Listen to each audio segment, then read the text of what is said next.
پناہ مانگتا ہوں میں اللہ کی شیطان مردود سے، اللہ کے نام سے جو بڑا مہربان نہایت رحم فرمانے والا ہے۔ یہ رسول جو ہماری طرف سے انسانوں کی ہدایت پر مامور ہوئے، ہم نے ان کو ایک دوسرے سے بڑھ چڑھ کر مرتبے عطا کیے۔ ان میں کسی سے اللہ خود ہم کلام ہوا اور کسی کے درجات بلند کیے۔ عیسیٰ ابن مریم کو کھلی نشانیاں عطا کیں اور روح القدس سے ان کی مدد کی۔ اگر اللہ چاہتا تو ان کے بعد لوگ واضح نشانیاں پا لینے کے بعد آپس میں نہ لڑتے، لیکن انہوں نے اختلاف کیا۔ پھر کوئی تو ایمان لے آیا اور کسی نے کفر کیا۔ ہاں، اگر اللہ چاہتا تو وہ ہرگز نہ لڑتے، لیکن اللہ تعالی جو چاہتا ہے کرتا ہے۔ اے ایمان والو، ہم نے جو کچھ تمہیں دیا ہے اس میں سے خرچ کرو، اس سے پہلے کہ وہ دن آ جائے جس میں نہ خرید و فروخت ہوگی، نہ دوستی کام آئے گی اور نہ سفارش چلے گی، اور جو لوگ کافر ہیں وہی اپنے اوپر ظلم ڈھانے والے ہیں۔ اللہ ہی وہ معبود برحق ہے، اس کے سوا کوئی معبود نہیں۔ وہ زندہ اور ہمیشہ قائم رہنے والا ہے، اسے نہ اونگ آتی ہے اور نہ نیند۔ سب اسی کا ہے جو کچھ آسمانوں میں اور جو کچھ زمین میں ہے۔ کون ہے جو اس سے بغیر اس کی اجازت کے سفارش کر سکے؟ جو کچھ ان لوگوں کے آگے اور پیچھے ہے وہ سب جانتا ہے، اور لوگ اس کے علم میں سے کسی چیز کا احاطہ نہیں کر سکتے، ہاں مگر جتنا وہ چاہے۔ اس کی بادشاہی زمین و آسمان پر چھائی ہوئی ہے، اور ان کی نگرانی اس کو تھکاتی نہیں۔ وہ اعلیٰ مرتبہ اور سب سے بڑا ہے۔ دین اسلام میں کوئی زبردستی نہیں ہے، ہدایت صاف طور پر ظاہر، گمراہی سے الگ اور خوب واضح ہو گئی ہے۔ اب جو طاغوت یعنی گمراہ کرنے والوں کا کفر کرے اور اللہ پر ایمان لائے، اس نے وہ مضبوط حلقہ تھام لیا جو کبھی نہ ٹوٹے گا، اور اللہ سننے والا جاننے والا ہے۔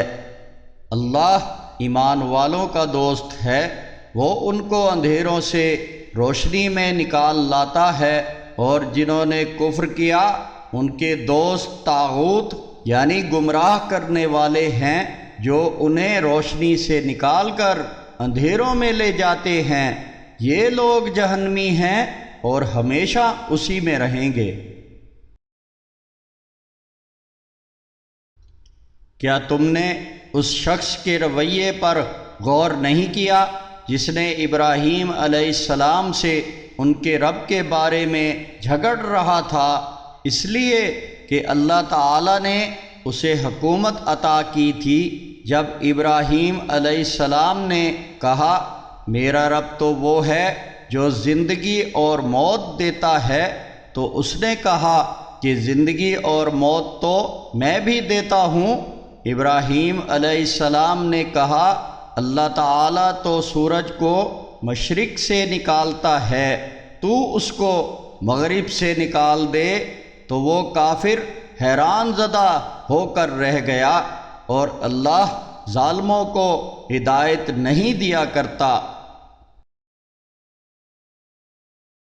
یا اس شخص کی مثال پر غور کرو جو ایک بستی سے گزرا اور وہ اپنی چھتوں کے بل گری ہوئی تھی۔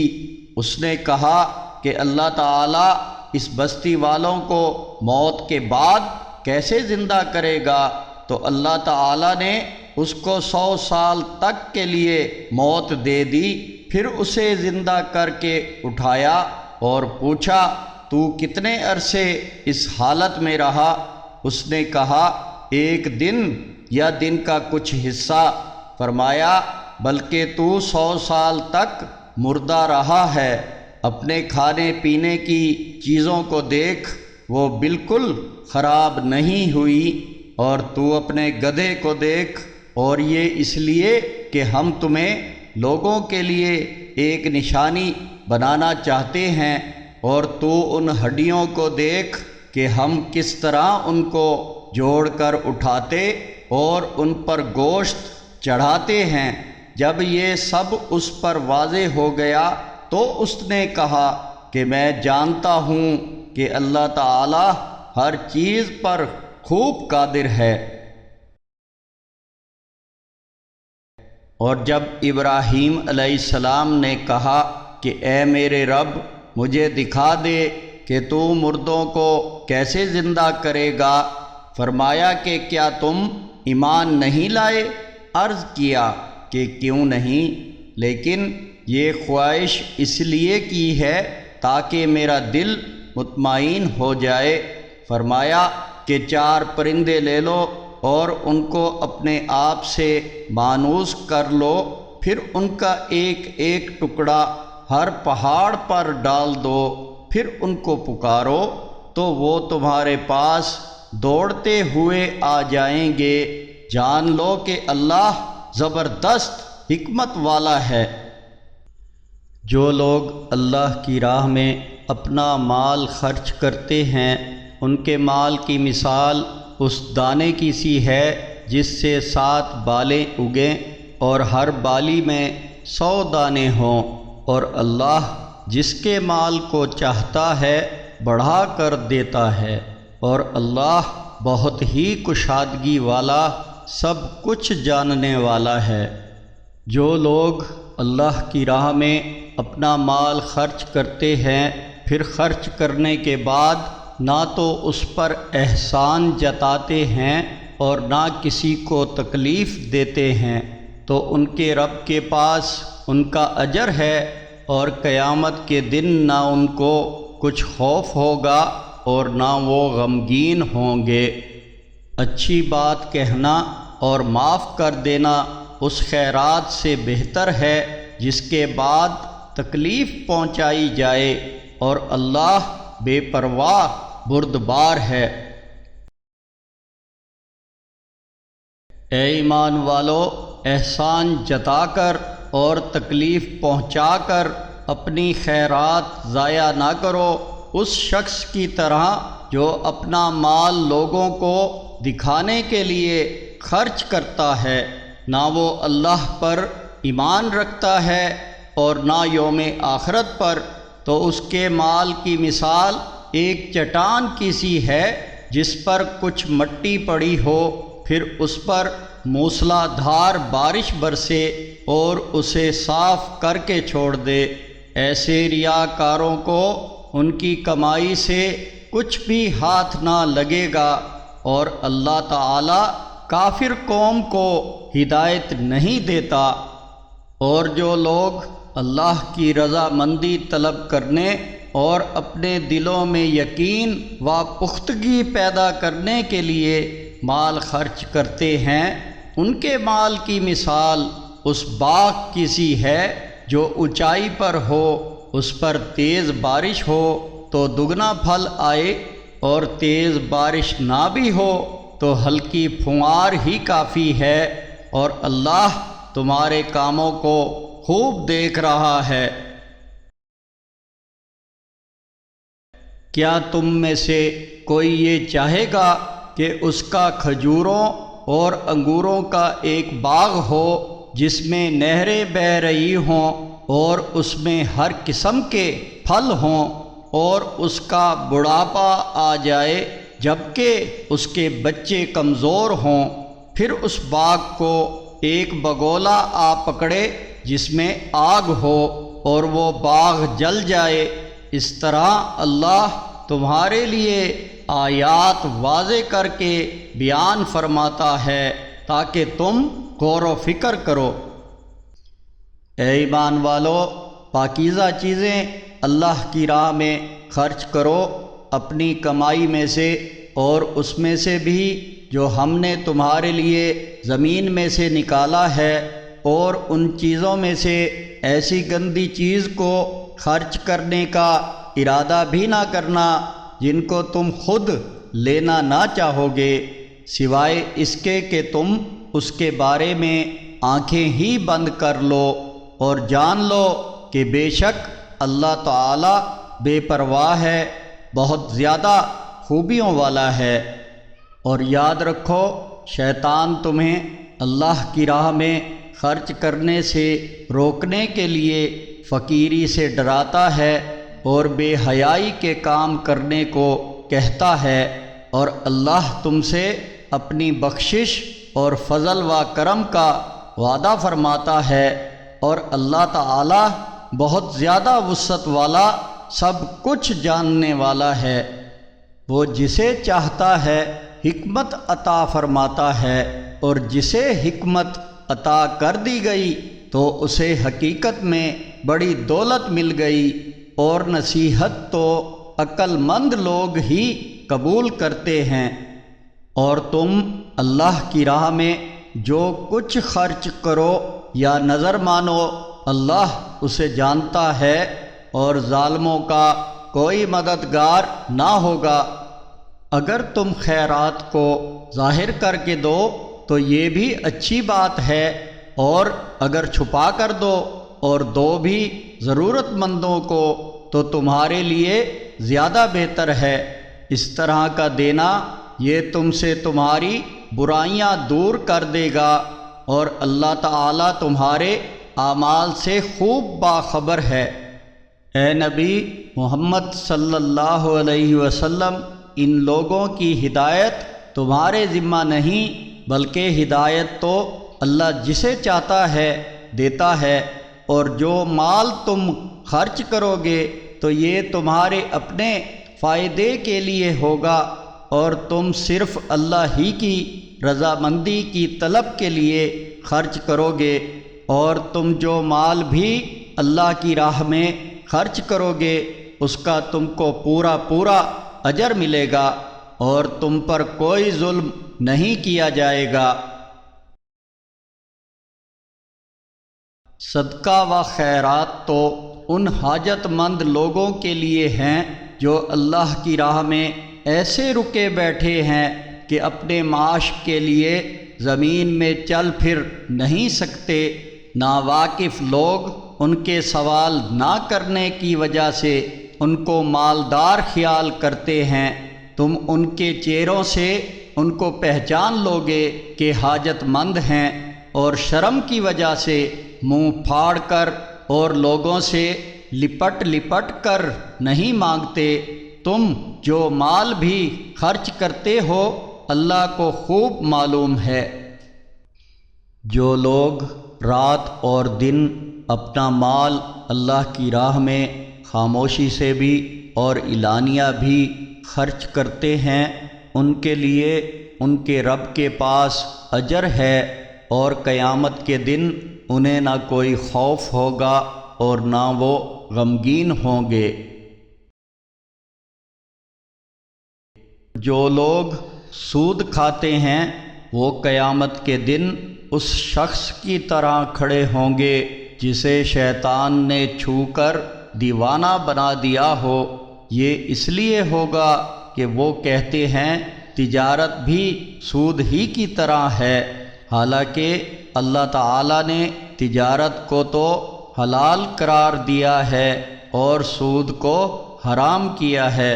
پھر جس کے پاس اس کے رب کی طرف سے نصیحت آ گئی اور وہ سود خوری سے باز آ گیا تو جو کچھ اس نے پہلے لے لیا وہ اسی کا ہے، اور اس کا معاملہ اللہ کے حوالے ہے۔ لیکن جس نے پھر سود لیا تو ایسے ہی لوگ جہنمی ہیں، وہ ہمیشہ اسی میں رہیں گے۔ اللہ تعالی سود کو مٹاتا یعنی بے برکت کرتا ہے اور خیرات کی برکت کو بڑھاتا ہے، اور اللہ کسی ناشکر گناہ گار کو پسند نہیں کرتا۔ یقیناً جو لوگ ایمان لائے اور انہوں نے نیک اعمال کیے اور صلاۃ قائم کی اور زکوٰۃ ادا کی، ان کے لیے ان کے رب کے پاس اجر ہے، ان کو قیامت کے دن نہ کوئی خوف ہوگا اور نہ وہ غمگین ہوں گے۔ اے ایمان والو، اللہ سے ڈرو اور جو سود کسی کے ذمے باقی رہ گیا ہے اسے چھوڑ دو اگر تم سچ مچ ایمان والے ہو، اور اگر تم نے ایسا نہ کیا یعنی سود لینا نہ چھوڑا تو سن لو اللہ اور اس کے رسول سے جنگ کے لیے تیار ہو جاؤ، اور اگر تم نے توبہ کر لی، سود لینا چھوڑ دیا تو اصل مال تمہارے ہی ہیں، نہ تم ظلم کرو اور نہ تم پر ظلم ہوگا۔ اور اگر کوئی قرض لینے والا تنگ دست ہو تو اس کو آسانی تک مہلت دی جائے، اور اگر صدقہ خیرات ہی کر دو تو یہ تمہارے لیے زیادہ بہتر ہے اگر تم سمجھو۔ اور اس دن سے ڈرو جب تم اللہ کی طرف لوٹائے جاؤ گے، پھر ہر کسی کو اس کی کمائی کا پورا پورا بدلہ مل جائے گا اور ان پر ظلم نہ ہوگا۔ اے ایمان والو، جب تم آپس میں ایک مقررہ میعاد تک کے لیے قرض کا لین دین کرو تو اسے لکھ لیا کرو، اور تم میں سے ایک لکھنے والے کو چاہیے کہ کسی کا نقصان نہ کرے، بلکہ تمہارا آپس کا معاہدہ انصاف کے ساتھ لکھے، اور کوئی کاتب لکھنے سے انکار نہ کرے، جیسا کہ اللہ نے اسے سکھایا ہے اسے چاہیے کہ لکھ دے، اور جو شخص قرض لے وہی دستاویز کا مضمون بول کر لکھوائے، اور اللہ سے ڈرے جو اس کا رب ہے، اور اس میں کچھ کمی نہ کرے۔ اور اگر قرض لینے والا کم عقل ہو یا ضعیف ہو یا مضمون لکھوانے کی قابلیت نہ رکھتا ہو تو اس کا ولی انصاف کے ساتھ مضمون لکھوائے، اور اپنے لوگوں یعنی ایمان والوں میں سے 2 مردوں کو گواہ بنا لیا کرو۔ اگر 2 مرد نہ ہوں تو 1 مرد اور 2 عورتیں جن کو تم گواہ بنانے پر راضی ہو منتخب کر لو، تاکہ اگر ان میں سے ایک عورت بھول جائے تو دوسری اسے یاد دلا دے، اور جب کبھی گواہوں کو بلایا جائے تو وہ گواہی دینے سے انکار نہ کریں۔ مقررہ میعاد کے ساتھ معاملے کو لکھنے میں سستی نہ برتو، خواہ وہ معاملہ چھوٹا ہو یا بڑا، یہ اللہ کے نزدیک بہت ہی منصفانہ طرز عمل ہے، اور اس میں گواہی کا زیادہ بہتر طریقہ ہے، اور زیادہ امکان ہے کہ تم شک میں بھی نہ پڑو گے۔ البتہ اگر روبرو ہو کر تم دست با دست نقد سودا کرو تو اس کو نہ لکھنے میں کوئی حرج نہیں، اور جب بھی خرید و فروخت کرو تو گواہ بنا لیا کرو، اور دیکھو نہ تو کاتب کو کسی قسم کا نقصان پہنچایا جائے اور نہ گواہ کو۔ اگر تم نے ایسا کیا تو یہ تمہارے لیے گناہ کی بات ہے، اور اللہ سے ڈرتے رہو، اور دیکھو کہ اللہ تمہیں کیسی مفید باتیں سکھلا رہا ہے، اور اللہ ہر چیز کا خوب جاننے والا ہے۔ اور اگر تم سفر میں ہو اور دستاویز لکھنے والا نہ پا سکو تو کچھ رہن ہی قبضے میں رکھ کر قرض لے لو۔ ہاں، اگر ایک دوسرے پر اعتبار ہو یعنی رہن کے بغیر قرض دے دے تو جس کو امانت دی گئی ہے وہ اس کو ادا کر دے، اور اللہ سے ڈرے جو اس کا رب ہے، اور دیکھو شہادت کو نہ چھپاؤ، جس نے بھی اسے چھپایا تو پھر اس کا دل ہی گناہ گار ہے، اور تم جو کچھ کرتے ہو اللہ اسے خوب جانتا ہے۔ آسمانوں اور زمین میں جو کچھ ہے سب اللہ تعالی ہی کا ہے، اور تمہارے دل میں جو کچھ ہے اسے تم ظاہر کرو یا چھپاؤ، اللہ تم سے اس کا حساب لے لے گا، پھر وہ جس کو چاہے گا معاف فرما دے گا اور جس کو چاہے گا عذاب دے گا، اور اللہ ہر چیز پر قادر ہے۔ رسول اس پر ایمان لائے جو ان کے رب کی طرف سے ان پر نازل ہوا ہے، اور مومن بھی ایمان لے آئے، یہ سب اللہ پر اور اس کے فرشتوں پر اور اس کی کتابوں پر اور اس کے رسولوں پر ایمان لے آئے، اور کہتے ہیں کہ ہم اس کے رسولوں میں سے کسی میں بھی فرق نہیں کرتے، اور وہ کہتے ہیں کہ ہم نے تیرا حکم سنا اور اطاعت کی، ہم تیری مغفرت ہی کے طلبگار ہیں، اے ہمارے رب، اور ہمیں تیری ہی طرف لوٹ کر آنا ہے۔ اللہ کسی شخص کو اس کی طاقت سے زیادہ تکلیف نہیں دیتا، جس کسی نے جو نیکی کمائی وہ اسی کے لیے ہے، اور جو برائی کی ہے اس کا نتیجہ بھی وہ خود ہی بھگتے گا۔ اے ہمارے رب، اگر ہم سے بھول ہو گئی ہو یا خطا ہو جائے تو اس پر ہمیں نہ پکڑنا، اے ہمارے رب، ہم پر ایسا بوجھ نہ ڈال جیسا کہ ہم سے پہلے لوگوں پر ڈالا تھا، اے ہمارے رب، ہم پر اتنا بار نہ ڈال جس کے برداشت کرنے کی ہم میں طاقت ہی نہ ہو، ہمیں معاف کر دے، ہماری مغفرت فرما اور ہم پر رحم فرما، تو ہی ہمارا مولا ہے، کافروں کے مقابلے میں ہماری مدد فرما۔ پناہ مانگتا ہوں میں اللہ کی شیطان مردود سے، اللہ کے نام سے جو بڑا مہربان نہایت رحم فرمانے والا ہے۔ الف لام میم، اللہ ہی معبود برحق ہے، اس کے سوا کوئی عبادت کے لائق نہیں ہے، وہ ہمیشہ زندہ رہنے والا، سب کو قائم اور تھامے رکھنے والا ہے۔ اس نے حق کے ساتھ اس کتاب کو اے محمد صلی اللہ علیہ وسلم آپ پر نازل فرمائی ہے، پہلے سے موجود کتابوں کی تصدیق کرنے والی ہے، اور اسی نے تورات اور انجیل کو نازل کیا تھا اس سے پہلے لوگوں کی ہدایت کے لیے، اور اس نے فرقان یعنی حق و باطل کو الگ الگ کر دینے والا قرآن نازل فرمایا۔ جن لوگوں نے اللہ کی آیات کا انکار کیا یقیناً ان کے لیے سخت عذاب ہے، اور اللہ تعالی زبردست بدلہ لینے والا ہے۔ بلا شبہ اللہ تعالی سے کوئی چیز بھی پوشیدہ نہیں، نہ زمین میں اور نہ آسمانوں میں۔ وہی تو ہے جو ماں کے پیٹ میں جس طرح چاہتا ہے تمہاری صورتیں بناتا ہے، اس کے سوا کوئی عبادت کے لائق نہیں، وہ زبردست حکمت والا ہے۔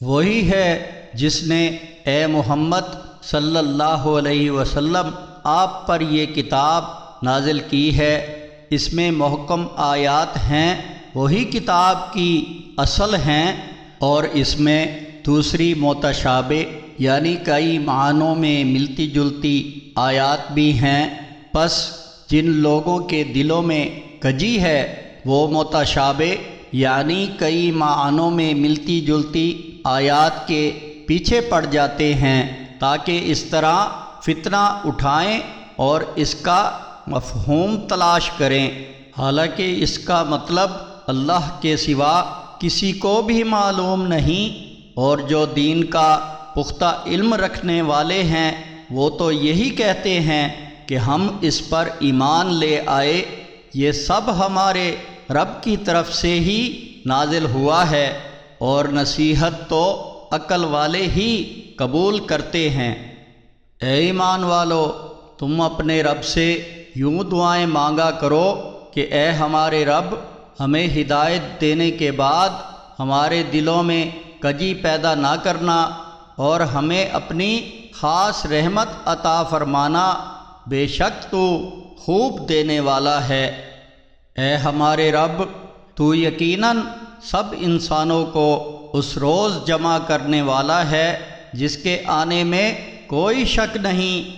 بے شک اللہ تعالی وعدہ خلافی نہیں کرتا۔ جن لوگوں نے کفر کیا ان کے مال اور اولاد اللہ تعالیٰ کی پکڑ سے بچانے میں ان کے کچھ کام نہ آئیں گے اور وہ آگ کا ایندھن ہی بنیں گے۔ ان کا حال ویسا ہی ہوگا جیسا کہ آل فرعون کا اور ان سے پہلے لوگوں کا انجام ہوا۔ انہوں نے ہماری آیات کو جھٹلایا تو اللہ نے انہیں ان کے گناہوں پر پکڑ لیا، اور اللہ تعالی سخت سزا دینے والا ہے۔ آپ کافروں سے کہہ دیں کہ تم دنیا میں بھی عنقریب مغلوب یعنی ہرا دیے جاؤ گے اور آخرت میں جہنم کی طرف جمع کر کے لے جائے جاؤ گے، اور وہ بہت ہی برا ٹھکانہ ہے۔ بے شک ان دو گروہوں میں جو آپس میں جنگ کے لیے بھڑ گئے تمہارے لیے عبرت کی نشانی تھی۔ ایک گروہ ایمان والوں کا اللہ کی راہ میں لڑ رہا تھا اور دوسرا گروہ کافروں کا تھا۔ وہ ان کو اپنی آنکھوں سے اپنے سے دو گنا دیکھ رہے تھے، اور اللہ جس کو چاہتا ہے اپنی مدد سے طاقت دے دیتا ہے۔ اس واقعے میں یقیناً آنکھوں والوں کے لیے بڑی عبرت ہے۔ انسانوں کے لیے خوشنما بنا دی گئی ہے، خواہشات و پسندیدہ چیزوں کی چاہت، یعنی عورتوں سے اور بیٹوں سے اور سونے چاندی کے جمع کیے ہوئے ڈھیروں سے اور نشان زدہ گھوڑوں اور مویشیوں اور کھیتی باڑی سے، لیکن یہ سب دنیاوی زندگی کا ساز و سامان ہیں، اور واپسی پر اللہ تعالی ہی کے پاس اچھا ٹھکانہ ہے۔ آپ کہہ دیں کیا تمہیں اس سے بہتر چیز بتاؤں؟ سنو، جنہوں نے تقوی اختیار کیا ان کے لیے ان کے رب کے پاس باغات ہیں جن کے نیچے نہریں بہتی ہیں، وہ اس میں ہمیشہ رہیں گے، اور ان کے لیے پاکیزہ جوڑے ہوں گے، اور سب سے بڑھ کر اللہ کی رضا مندی ہے، اور اللہ بندوں کو خوب دیکھ رہا ہے۔ جو کہتے ہیں کہ اے ہمارے رب، ہم ایمان لے آئے ہیں، پس تو ہمارے گناہوں کو معاف فرما دے اور ہمیں آگ کے عذاب سے بچا لے۔ وہ لوگ مشکلات میں صبر کرنے والے، سچ بولنے والے اور فرما برداری کرنے والے، اللہ کی راہ میں خرچ کرنے والے اور اوقات سحر میں گناہوں کی معافی مانگنے والے ہیں۔ اللہ نے اس بات کی گواہی دی ہے اور فرشتوں نے بھی اور اہل علم نے بھی کہ اس کے سوا کوئی عبادت کے لائق نہیں۔ وہ لوگ جو انصاف پر قائم ہیں وہ بھی گواہی دیتے ہیں کہ اس کے سوا کوئی الہ نہیں، وہ زبردست حکمت والا ہے۔ بے شک اللہ تعالیٰ کے نزدیک دین تو اسلام ہی ہے، اور اہل کتاب نے علم آ جانے کے بعد ہی آپس کی سرکشی اور حسد کی بنا پر اختلاف کیا ہے، اور جو اللہ تعالیٰ کی آیات کا انکار کرے تو اللہ تعالیٰ جلد ہی حساب لینے والا ہے۔ اے نبی محمد صلی اللہ علیہ وسلم، اگر یہ لوگ تم سے جھگڑا کریں تو ان سے کہہ دو کہ میں نے اور میری پیروی کرنے والوں نے تو اللہ کے آگے سر اطاعت جھکا دیا ہے۔ ان اہل کتاب اور ان پڑھ لوگوں سے کہو کہ کیا تم بھی اس کے مطیع و فرمان یعنی مسلم بنتے ہو؟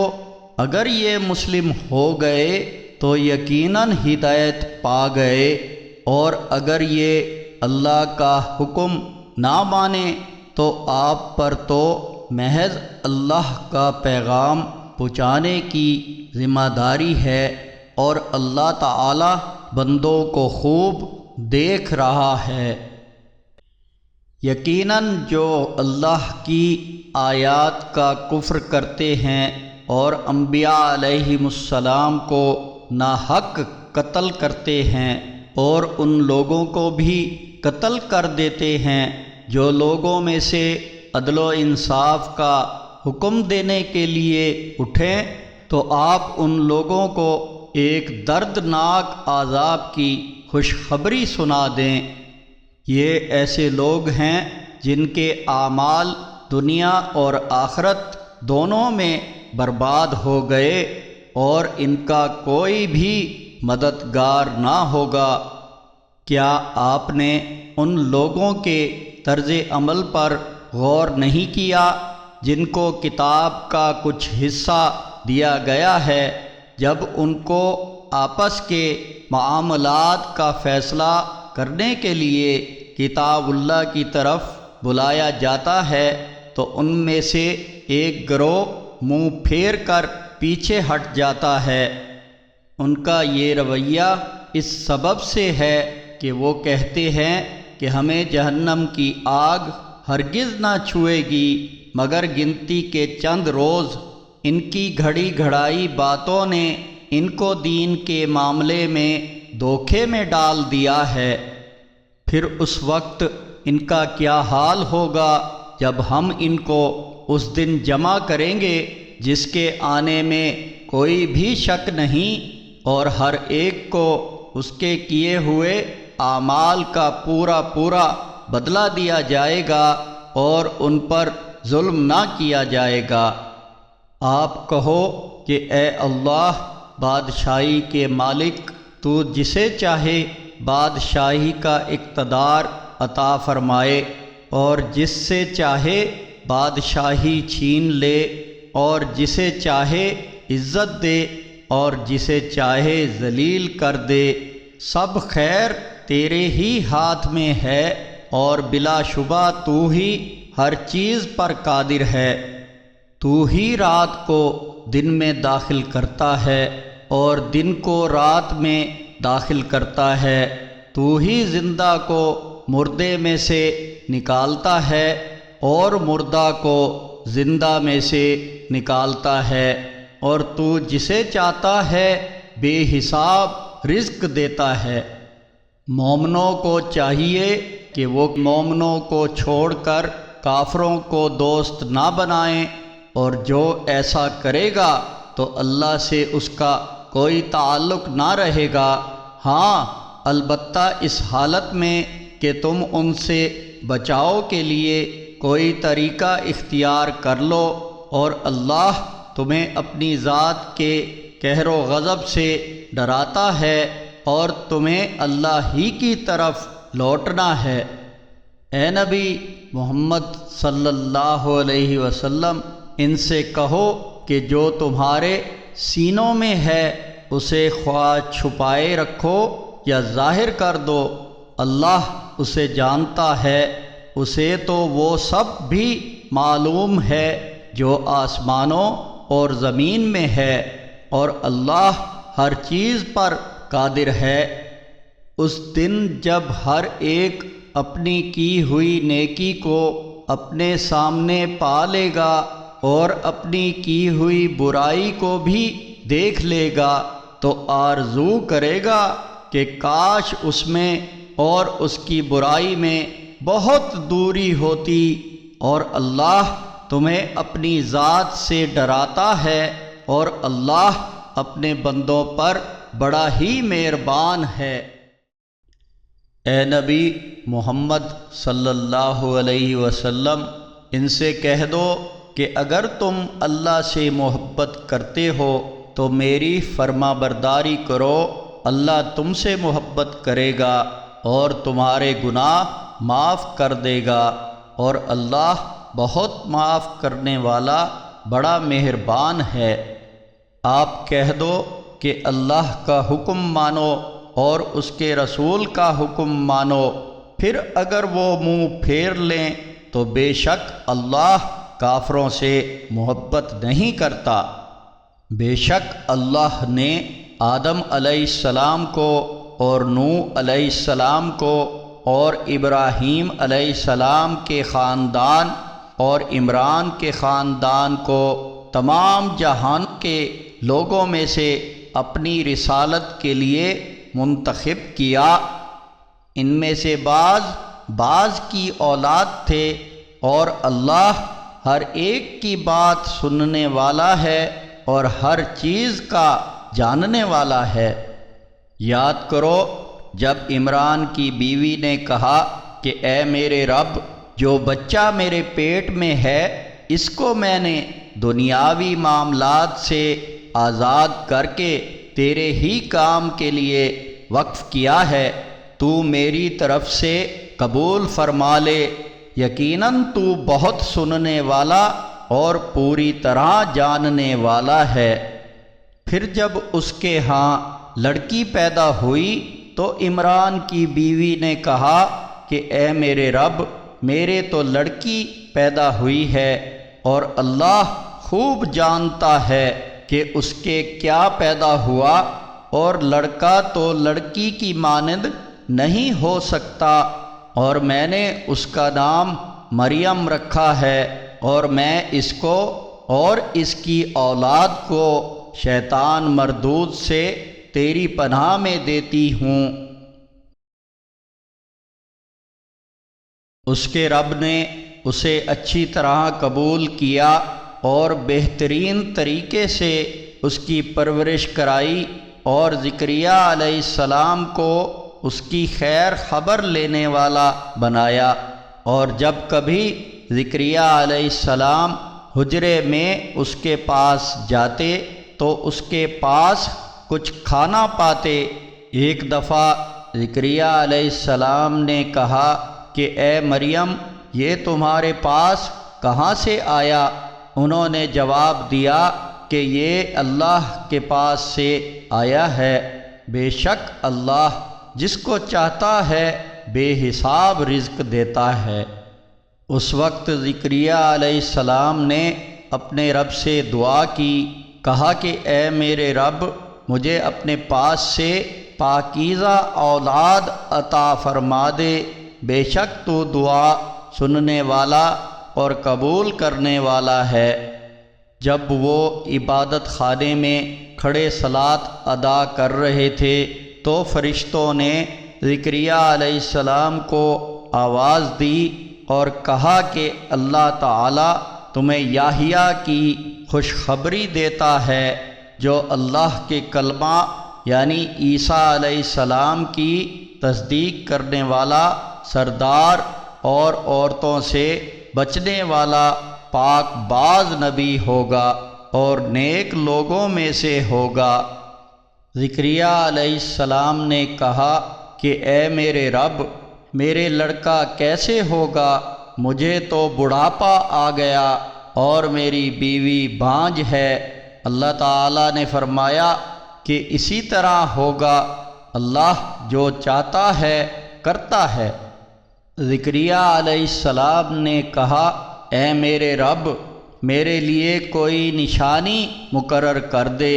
اللہ تعالیٰ نے فرمایا کہ تمہاری نشانی یہ ہے کہ تم لوگوں سے 3 دن بات نہ کرو گے سوائے اشاروں کے، تو اپنے رب کا کثرت سے ذکر کرنا اور صبح و شام اس کی تسبیح کرتے رہنا۔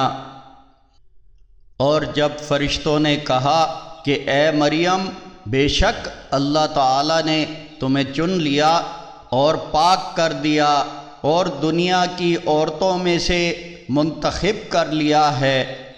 اے مریم، اپنے رب کی فرما برداری کرو، سجدہ کرو اور رکوع کرنے والوں کے ساتھ رکوع کرو۔ اے محمد صلی اللہ علیہ وسلم، یہ غیب کی خبریں ہیں جو ہم وحی کے ذریعے تمہارے پاس بھیج رہے ہیں، اور تم ان کے پاس نہیں تھے جب وہ بطور قرآن اندازی اپنے قلم ڈال رہے تھے، یہ طے کرنے کے لیے کہ مریم کا کفیل کون ہوگا، اور تم ان کے پاس نہ تھے جب وہ جھگڑ رہے تھے۔ وہ وقت بھی یاد کرنے کے لائق ہے جب فرشتوں نے کہا کہ اے مریم، اللہ تعالیٰ تمہیں اپنی طرف سے ایک کلمہ یعنی بچے کی خوشخبری دیتا ہے، اس کا نام مسیح عیسیٰ ابن مریم ہے، جو دنیا اور آخرت میں بہت مرتبے والا اور مقرب بندوں میں سے ہوگا، اور وہ ماں کی گود میں لوگوں سے بات کرے گا اور بڑی عمر میں بھی بات کرے گا، اور وہ نیک لوگوں میں سے ہوگا۔ مریم نے کہا کہ اے میرے رب، میرے لڑکا کیوں کر ہوگا؟ مجھے تو کسی انسان نے چھوا ہی نہیں۔ فرمایا کہ اسی طرح ہوگا، اللہ جو چاہتا ہے پیدا کرتا ہے، وہ جب کسی کام کا فیصلہ کرتا ہے تو صرف اتنا کہتا ہے کہ ہو جا تو وہ ہو جاتا ہے۔ اور اللہ تعالیٰ ان یعنی عیسیٰ ابن مریم کو لکھنا پڑھنا، حکمت اور دانائی اور تورات و انجیل سکھائے گا، اور بنی اسرائیل کی طرف رسول بنا کر بھیجے گا۔ وہ ان کو بتائیں گے میں تمہارے پاس تمہارے رب کی طرف سے نشانی لے کر آیا ہوں، اور وہ نشانی یہ ہے کہ میں مٹی سے پرندے کی شکل بناتا ہوں، پھر اس میں پھونک ماروں گا تو وہ اللہ کے حکم سے فوراً پرندہ ہو جائے گا، اور میں اللہ کے حکم سے پیدائشی اندھے اور سفید داغ والے کوڑی کو تندرست کر دیتا ہوں، اور مردے کو زندہ کرتا ہوں، اور تم جو کچھ کھاتے ہو اور جو کچھ اپنے گھروں میں جمع کر کے رکھتے ہو وہ تمہیں بتا دیتا ہوں۔ بے شک اس میں تمہارے لیے نشانی ہے اگر تم حق بات کو ماننے والے ہو۔ اور میں تورات کی تصدیق کرتا ہوں جو پہلے سے نازل شدہ موجود ہے، اور میں اس لیے آیا ہوں تاکہ بعض چیزیں جو تم پر حرام کی گئی تھیں ان کو تمہارے لیے حلال کر دوں، اور میں تمہارے پاس تمہارے رب کی نشانی لے کر آیا ہوں، بس تم اللہ سے ڈرو اور میری فرما برداری کرو۔ بے شک اللہ ہی تمہارا رب ہے اور میرا بھی رب ہے، بس اسی کی عبادت کرو، یہی سیدھا راستہ ہے۔ پھر جب عیسیٰ علیہ السلام نے ان میں نافرمانی اور نیت قتل محسوس کیا تو کہا کہ کون ہے میرا مددگار اللہ کی راہ میں؟ حواریوں نے کہا کہ ہم اللہ کے دین کے مددگار ہیں، ہم اللہ پر ایمان لے آئے اور آپ گواہ رہیں کہ ہم فرما بردار ہیں۔ اے ہمارے رب، تو نے جو کتاب نازل فرمائی ہے ہم نے اسے مان لیا، اور ہم نے تیرے رسول کی پیروی اختیار کر لی، بس ہمیں شہادت دینے والوں میں لکھ لے۔ انہوں نے یعنی یہود نے قتل عیسیٰ کے بارے میں ایک چال چلی، اور اللہ نے بھی عیسیٰ علیہ السلام کو بچانے کے لیے تدبیر کی، اور اللہ بہترین تدبیر کرنے والا ہے۔ یاد کرو اللہ کی تدبیر اس وقت سامنے آئی جب اللہ نے فرمایا کہ اے عیسیٰ علیہ السلام، میں تجھے پورا لے لوں گا اور تمہیں اپنی طرف جسم کے ساتھ اٹھا لوں گا اور کافروں سے تمہیں پاک کر دوں گا، اور جو تمہاری پیروی کریں گے ان کو کافروں پر قیامت تک کے لیے فوقیت دوں گا۔ پھر تم سب لوٹ کر میرے ہی پاس آؤ گے تو میں ان معاملات کا فیصلہ کر دوں گا جن میں تم آپس میں اختلاف کرتے تھے۔ پھر جنہوں نے کفر کی روش اختیار کی ان کو میں دنیا اور آخرت میں سخت عذاب دوں گا اور ان کا کوئی مددگار نہ ہوگا۔ اور جو ایمان لائے اور انہوں نے نیک اعمال کیے تو ان کو اللہ تعالی ان کے اجر پورے پورے دے گا، اور اللہ ظالموں سے محبت نہیں کرتا۔ ہم یہ آیات اور یہ حکمت بھرا بیان تمہیں پڑھ کر سنا رہے ہیں۔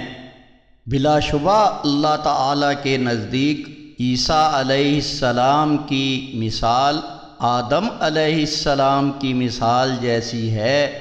ان کو اللہ نے مٹی سے بنایا، پھر اس سے کہا کہ انسان بن جا تو وہ انسان بن گیا۔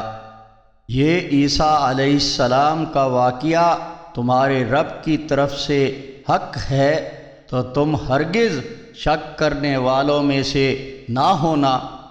اب علم آ جانے کے بعد بھی اگر کوئی تم سے عیسیٰ علیہ السلام کے معاملے میں جھگڑا کرے تو اے محمد صلی اللہ علیہ وسلم ان سے کہہ دو کہ آؤ ہم بلائیں اپنے بیٹوں کو اور عورتوں کو، اور تم بھی بلا لو اپنے بیٹوں کو اور عورتوں کو، اور ہم خود بھی آئیں اور تم بھی آؤ، اور دونوں فریق اللہ سے دعا کریں اور جھوٹوں پر اللہ کی لعنت بھیجیں۔ بے شک یہ سچے واقعات ہیں اور یہی حقیقت ہے کہ اللہ کے سوا کوئی اور معبود نہیں، اور یقیناً اللہ تعالی ہی غالب حکمت والا ہے۔ پھر اس شرط پر مقابلے میں آنے سے منہ موڑیں تو اللہ فساد کرنے والوں کو خوب جانتا ہے۔ آپ کہہ دو کہ اے اہل کتاب، آؤ اس ایک بات ہی کی طرف جو ہمارے اور تمہارے درمیان برابر ہے، وہ یہ کہ ہم اللہ کے سوا کسی کی عبادت نہ کریں اور اس کے ساتھ کسی کو شریک نہ کریں، اور ہم میں سے کوئی اللہ کے سوا کسی کو بھی رب نہ بنائے۔ پھر اگر وہ اس بات سے منہ موڑیں تو کہہ دو کہ گواہ رہو کہ ہم تو اللہ ہی کے فرما بردار ہیں۔ اے اہل کتاب، تم ابراہیم علیہ السلام کے بارے میں کیوں جھگڑا کرتے ہو؟ تورات اور انجیل تو ان کے بعد ہی نازل کی گئیں، تو کیا تم عقل سے کام نہیں لیتے؟ اب دیکھو، تم نے ایسی بات میں تو جھگڑا کر لیا جس کا تمہیں کچھ علم تھا، مگر اس معاملے میں کیوں بحث کرتے ہو جس کا تمہیں علم ہی نہیں؟ اللہ جانتا ہے، تم نہیں جانتے۔ ابراہیم علیہ السلام نہ تو یہودی تھے اور نہ نصرانی، بلکہ وہ یکسو مسلم تھے اور وہ مشرکوں میں سے نہ تھے۔ بلا شبہ ابراہیم علیہ السلام کے سب سے زیادہ حقدار تو وہ لوگ ہیں جنہوں نے ان کی پیروی اختیار کی، اور اس نبی آخر الزماں محمد صلی اللہ علیہ وسلم اور ان پر ایمان لانے والوں کی زیادہ نسبت ہے، اور اللہ مومنوں ہی کا دوست ہے۔ اے مومنو، اہل کتاب میں سے ایک گروہ چاہتا ہے کہ تمہیں گمراہ کر دے، در حقیقت وہ اپنے آپ کو ہی گمراہ کرتے ہیں لیکن اس کا شعور نہیں رکھتے۔ اے اہل کتاب، تم اللہ کی آیات کا انکار کیوں کرتے ہو جبکہ تم ان کے برحق ہونے پر گواہ ہو؟ اے اہل کتاب، تم حق اور باطل کو خلط ملط کیوں کرتے ہو اور حق کو کیوں چھپاتے ہو، حالانکہ تم صحیح و غلط کو جانتے ہو؟ اور اہل کتاب کا ایک گروہ کہتا ہے کہ ایمان والوں پر جو کتاب نازل ہوئی ہے اس پر دن کے شروع میں ایمان لے آؤ اور آخری حصے یعنی شام میں اس کا انکار کر دو، شاید وہ بھی ایمان سے پھر جائیں۔ اور کہتے ہیں کہ جو تمہارے دین کو مانتا ہے اس کے سوا کسی اور کی بات نہ مانو۔ اے نبی محمد صلی اللہ علیہ وسلم، آپ کہہ دو کہ یقیناً ہدایت تو اللہ ہی کی ہدایت ہے، اور اس پر بھی یقین نہ رکھو کہ جو کچھ تمہیں دیا گیا ہے اس جیسا کسی اور کو دیا جائے گا، یا یہ کہ وہ تمہارے رب کے پاس تم سے حجت کر سکیں گے۔ آپ کہہ دو کہ فضل تو اللہ ہی کے ہاتھ میں ہے، جس کو چاہے عطا فرمائے، اور اللہ بہت ہی وسعت والا اور جاننے والا ہے۔ وہ جس کو چاہتا ہے اپنی رحمت سے خاص طور پر منتخب کر لیتا ہے، اور اللہ بڑے ہی فضل والا ہے۔ اور اہل کتاب میں کوئی تو ایسا ہے کہ اگر اس کے پاس تم دولت کا ایک ڈھیر امانت رکھو تو وہ تمہیں ادا کر دے گا، اور کوئی ایسا بھی ہے کہ اگر اس کے پاس تم ایک دینار رکھو تو وہ بھی تمہیں واپس نہ دے گا جب تک کہ تم ہر وقت اس کے سر پر ہی کھڑے نہ رہو۔ یہ روش اس لیے ہے کہ وہ کہتے ہیں کہ ہم سے ان پڑھ لوگوں کی حق تلفی پر کوئی پکڑ نہ ہوگی، اور وہ اللہ پر جھوٹ باندھتے ہیں اور اس بات کو جانتے ہیں۔ کیوں نہیں، پکڑ تو ہوگی۔ جس نے اپنا وعدہ پورا کیا اور وہ اللہ سے ڈرا تو یقیناً اللہ بھی ایسے پرہیزگاروں سے محبت کرتا ہے۔ بے شک جو لوگ اللہ سے کیے ہوئے عہد اور اپنی کھائی ہوئی قسموں کو بیچ ڈالتے ہیں اور ان کے بدلے تھوڑی قیمت وصول کرتے ہیں، ان کا آخرت میں کوئی حصہ نہیں۔ اللہ ان سے نہ تو کلام کرے گا اور نہ روز قیامت ان کی طرف دیکھے گا، اور نہ ان کو پاک کرے گا، اور ان کے لیے دردناک عذاب ہے۔ اور یقیناً ان میں ایک ایسا گروہ بھی ہے جو کتاب کو پڑھتے ہوئے اپنی زبان کو مروڑتے ہیں تاکہ تم یہی سمجھو کہ وہ جو کچھ پڑھ رہے ہیں وہ کتاب میں ہے، حالانکہ وہ کتاب میں نہیں ہے، اور وہ کہتے ہیں کہ یہ اللہ کی طرف سے ہے جبکہ وہ اللہ کی طرف سے نہیں ہوتی، اور وہ اللہ پر جھوٹ بولتے ہیں اور اس بات کو جانتے بھی ہیں۔ کسی انسان کا یہ کام نہیں ہے کہ اللہ تو اسے کتاب اور حکمت اور نبوت عطا کرے، پھر وہ لوگوں سے کہے کہ تم اللہ کو چھوڑ کر میرے بندے بن جاؤ، بلکہ وہ کہے گا کہ تم سب رب والے بن جاؤ، جیسے کہ تم کتاب اللہ پڑھاتے ہو اور خود بھی پڑھتے رہتے ہو۔ اور وہ اس بات کا حکم تو نہ دے گا کہ فرشتوں اور انبیاء علیہم السلام کو رب بنا لو؟ کیا وہ تمہیں مسلم ہونے کے بعد کفر اختیار کرنے کا حکم دے گا؟ اور جب اللہ نے نبیوں سے عہد لیا کہ میں تمہیں جو کتاب اور حکمت عطا کروں، پھر تمہارے پاس کوئی رسول آئے اور اس کتاب کی تصدیق کرے جو تمہارے پاس ہے، تو تمہیں اس پر ضرور ایمان لانا ہوگا اور اس کی نصرت کرنا ہوگی۔ عہد لینے کے بعد کہا کہ کیا تم نے اقرار کیا اور میرے اس عہد کا ذمہ لیا؟ انہوں نے کہا کہ ہم نے اقرار کیا۔ اللہ تعالیٰ نے فرمایا کہ تم اس پر گواہ رہو اور میں بھی تمہارے ساتھ گواہ ہوں۔ پھر اس کے بعد جو بھی اس عہد سے پھر گیا تو ایسے ہی لوگ نافرمان ہیں۔ کیا یہ اللہ کے دین اسلام کے علاوہ کسی اور دین کی تلاش میں ہیں؟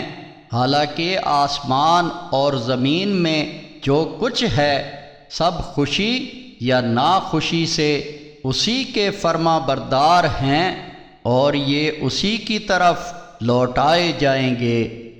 اے نبی محمد صلی اللہ علیہ وسلم، آپ کہہ دو کہ ہم ایمان لائے اللہ پر اور اس پر بھی جو ہم پر نازل ہوا ہے اور جو ابراہیم اور اسماعیل اور اسحاق اور یعقوب علیہم السلام اور اس کی اولاد پر نازل ہوا، اور جو موسیٰ اور عیسیٰ اور دیگر انبیاء علیہم السلام کو ان کے رب کی طرف سے عطا کیا گیا، اور ان کے درمیان کسی میں بھی کوئی فرق نہیں کرتے، اور ہم اسی کے فرما بردار ہیں۔